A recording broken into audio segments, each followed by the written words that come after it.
हाँ सर। हाँ नमस्कार सर। नमस्कार यशोधर जी, नमस्कार। बताओ। आरटीओ को लेकर कुछ सवाल है, कुछ आप जानना चाह रहा पूछो था कि पूछो अपने एसएसपी पूछो पूछो। संगठन में क्या हुआ है। ठीक ठीक पूछो। मेरा पहला सवाल है कि अभी जो टी के क्लेम बिल बने 2023 के हाँ सेकंड, हाँ हाँ। उसमें बहुत सारे बच्चों के मिसमैच आ गए। ये आधार मिसमैच की बात कर रहे हो क्या? जी, आधार मिसमैच हो रहे हाँ हैं हाँ हाँ। और उनका क्लेम बिल नहीं बन पा रहा है। भाई इन्होंने क्या किया, कल मैंने ऐसे 4-5 सवाल लेके बात की थी। जी तो पहले मैंने उनको सीएम उनको फोन कराया, नवीन जैन साहब जो है आजकल वो अपने प्रिंसिपल सेक्रेटरी, जी तो उनको फोन करा के फिर मैं गया। तो उन्होंने अच्छी तरह टाइम दिया, एक अधिकारी को बुलाया। जी तो अधिकारी को और मेरे को कहा भाई आप दोनों बैठ जाओ। जी तो अधिकारी ने मुझे कहा पूछो। तो पहला सवाल मेरा भी यही था। जी बेसिक इसमें क्या है कि आधार को जो है उसको पोर्टल को लिंक कर दिया इन्होंने। जी भाई भारत सरकार ने ये एक स्ट्रिक्ट रूल लागू कर दिया जी कि जिस भी आदमी को कोई बेनिफिशियरी दोगे जी लाभ, उसका आधार से मैच होना जरूरी है, जी ताकि वो आदमी कहीं डबल ट्रिपलिंग नहीं हो हम्म, और उस पैसे का प्रैक्टिकल भुगतान का जुगाड़ हो।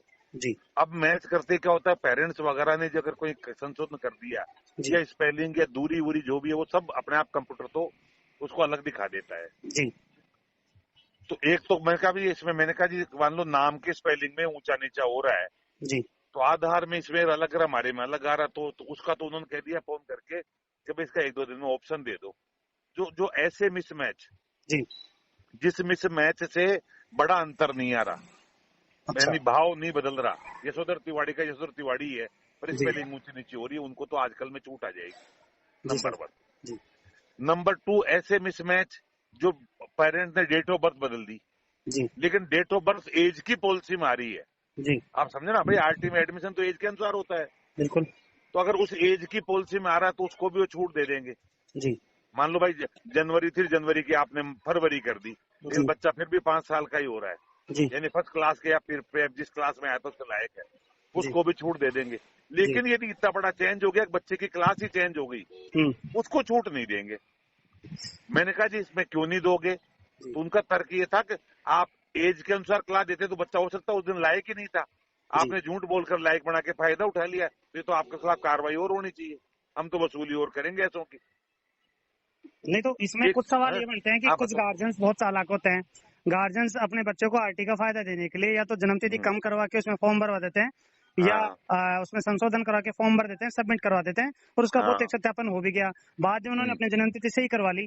अपन तो जो गार्जियंस के द्वारा रिकॉर्ड प्राप्त है अपन को, उसी को मान्य करेंगे क्योंकि वो सिग्नेचर वेरी करके दे रहा गुड। है। अब उन्होंने ये कही, सुनो ये सवाल मैंने भी किया, जी ये मेरे पास कल परसों कहीं से आ गया था। जी उनका जवाब ये था कि आपने नोट दिए, नोट नकली निकले तो कार्रवाई किसके खिलाफ होती है? नकली नोट देने वाले की। जी पेरेंट ने गलती की तो एक तो जी उस बच्चे का नाम तत्काल काटो, आप जी तत्काल नाम काट दो।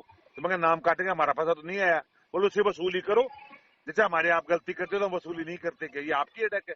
अब मैंने कहा वो देते नहीं है, बोले ये आपकी अटक है, वो देते नहीं है। गलती जिसने की सजा वो भुगतेगी, उसके बच्चे को डिसकंटिन्यू करो क्योंकि वो अयोग्य हो गया वो।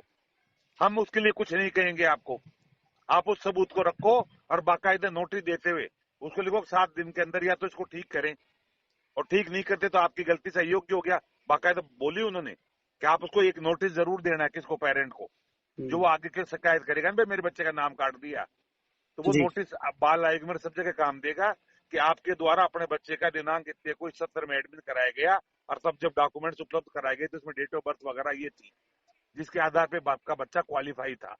कालांतर में आपने उन डॉक्यूमेंट्स को बदल दिया, यानी आपके बच्चे को आपने ही डिस्क्वालीफाई कर दिया। ऐसी कंडीशंस में अब आपका बच्चा योग्य हो गया और उसका भुगतान नहीं मिल रहा है, तो यह तो आप भुगतान कराएं ताकि कंटिन्यू कर सके, अन्यथा हम इसका नाम काटेंगे और उसकी जिम्मेदारी आपकी होगी और अब तक का भुगतान आप जमा कराएं। नहीं कराते हैं तो हम आपको सिविल न्यायालय में ले जाकर वसूली करेंगे। अब ये कानूनी प्रावधान हो गया नंबर 1। जी नंबर 2, उन्होंने कहा कि बच्चे का सरकारी मैंने का नाम चल रहा है और काट नहीं रहे सरकारी वाले, तो बोले अगर सरकारी प्रिंसिपल नाम नहीं काट रहा है तो आप सीधा उसको नोटिस टेको प्रिंसिपल को हम्म, कि बच्चा मेरे यहाँ पर चल रहा है और पेरेंट्स की एप्लीकेशन लो पहले तो। जी आप तो पेरेंट्स को दो कि आपके बच्चे का 2 जगह नाम लिखा है क्या आपने, तो पेरेंट लिख के दे दे आपको, नहीं मैं तो नहीं चल रहा, तो जी आप लिखो कि आप फायदा उठा रहे हैं, हम इस मुकदमा दर्ज थाने में रिपोर्ट और भेजो, उनका एक रजिस्टर्ड एडी थाने के नाम करा दो। आजकल अनिवार्य एफआईआर का रूल है भाई, जी फोर्जरी कोई तो कर रहा है ना, पैसा उठा रहा है। बिल्कुल अगर सरकारी में बच्चा पढ़ रहा है और आप फोर्ज उठा रहे हो तो आप फोर्जरी कर रहे हो। बिल्कुल और यदि बच्चा आपके पढ़ रहा है और सरकारी उसका फायदा उठा रहा है, क्योंकि सरकारी को गेहूं घूगरी ड्रेस सब मिल रही है। जी आप समझे ना मेरी बात आप? बिल्कुल तो गवर्नमेंट का पैसा दो जगह नहीं जा सकता एक आधार पे।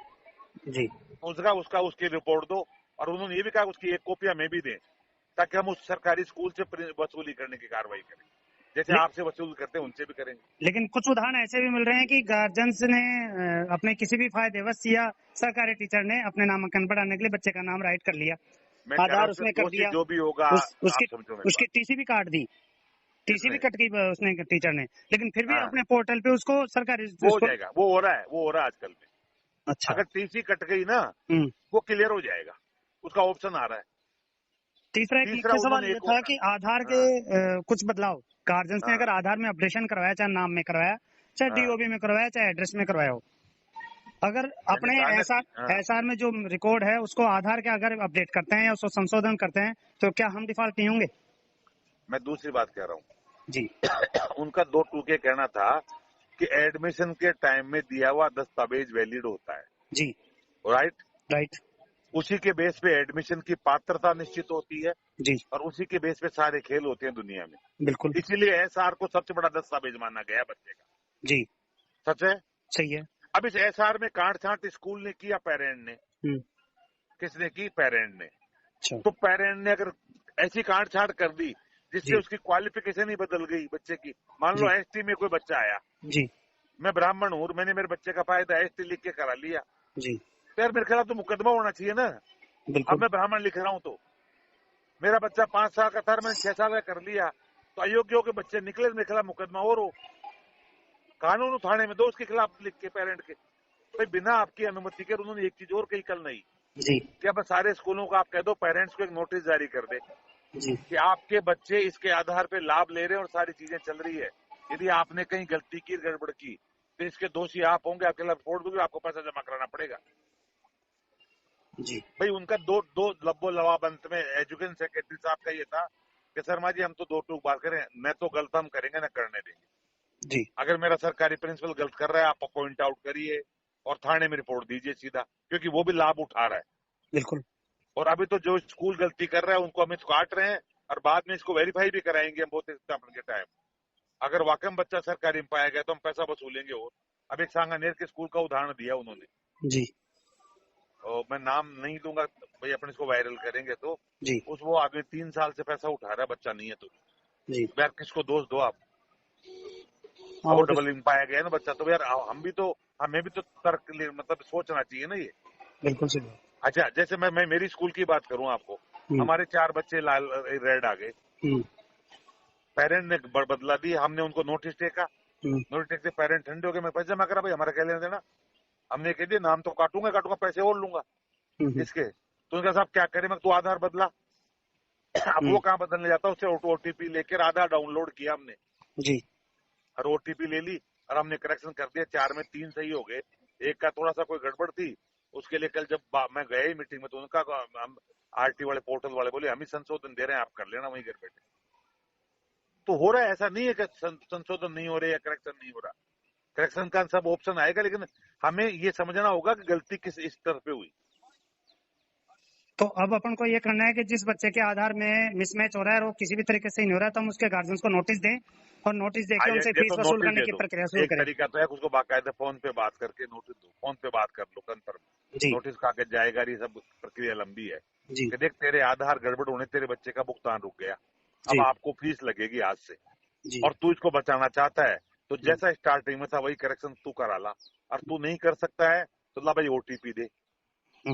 तो फिर आप उसको आधार की वेबसाइट पे जाके डाउनलोड करके और उससे ओटीपी ले लो, नहीं समझे? बिल्कुल। और उससे ओटीपी लेके वो करेक्शन कर दो बस। बहुत से स्कूलों ये ने जल्दीबाजी में अपना क्लेम बिल जनरेट वो कर लिया, निरस्त कर लो, क्लेम भी निरस्त हो जाएगा। क्लेम बिल निरस्त करवा के उसको दोबारा सही करके हाँ जनरेट करवा तभी दें। करना पड़ेगा, नहीं तो देखो अब आपने क्लेम बिल ही ले लिया तो ले आगे लेके और बचा, आगे क्लेम बिल ले लिया तो उसका तो आपका कोई दोष ही नहीं है ना, है ना?